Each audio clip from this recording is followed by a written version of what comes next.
જે સભ્યતા અને સંસ્કૃતિનું જતન કરતા કરતા આ ભારતને રાષ્ટ્ર બનાવવાની પરંપરામાં જેણે પોતાના જીવ હાડ હોમી દીધા છે એ આદિવાસી સમુદાયના ચરણોમાં વંદન સાથે આ કાર્યક્રમને આપણે આગળ વધારીએ.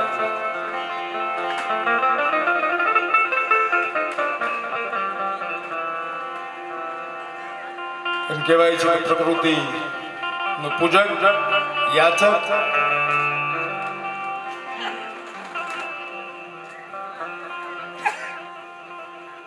અને ભારતને એક સમૃદ્ધ વારસો પ્રદાન કરનાર આ સભ્યતાને વંદન, એની ખુમારી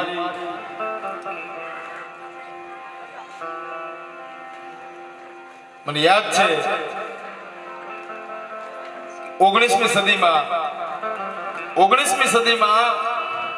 અંગ્રેજોની સામે કદાચ ને પહેલી વખત કોઈ સમુદાય બેઠો થયો હોય ને સશસ્ત્ર લઈને 19મી સદીમાં અંગ્રેજોના વિરોધમાં પહેલી વખત સશસ્ત્ર રીતે ઊભો થઈને બેઠો થયો ને તે આદિવાસી સમુદાય છે. અંગ્રેજોને એમ કીધું કે હવે અમે તને નહીં છોડીએ. કેમ કે તે અમારા પવિત્ર જાળવાને કાપ્યા છે. જોજો તમે એમ કઈ નથી નીકળ્યો, એમ કઈ નથી નીકળ્યો કે તે અમારા ભાઈઓને માર્યા છે, એમ કઈ નથી નીકળ્યો કે તે અમારી માને મારી છે, બાપાને, એમ કઈ નથી નીકળ્યો. એમ કઈને નીકળ્યો કે હવે અમે તને નહીં છોડીએ, કારણ કે તે અમારા પવિત્ર જાળવાને કાપ્યા છે. સાહેબ આ પંચમહાલ આ લેખિત ઇતિહાસ છે. આ બધું એટલે ખુમારી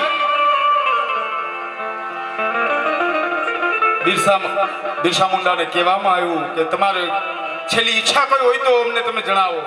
ત્યારે બિરસા મુંડા અંગ્રેજોને કહે છે કે હા છે મારી છેલ્લી ઈચ્છા કે જ્યારે મારું દેહાંત થાય ત્યારે મારી શમશાન યાત્રા લઈને તમે નીકળો ને ત્યારે બજારના ચોકમાં મારા પગને બહાર રાખજો.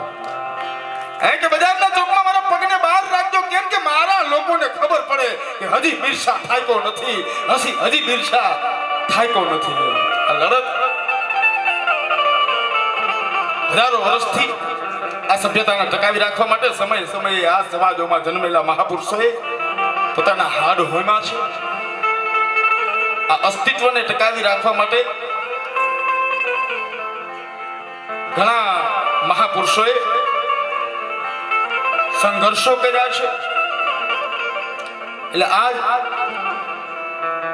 આ કાર્યક્રમના માધ્યમે આપણી વચ્ચે બસ એ જ પ્રસંગો લઈને હું આવ્યો છું. તમને તમારી ઓળખાણ કરાવવા આવ્યો છું. બસ એટલું કહી શકાય. હું તમને દેવા આવ્યો છું. હું બીજું તો શું કરી શકાય? હું બીજું શું દઈ શકું? જે ઓળખાણો તમારી વૈગી છે તમને તમારી ઓળખાણો દેવા માટે આવ્યો છું. આજ ખુદ હી તો ખુદ સે મિલે હે.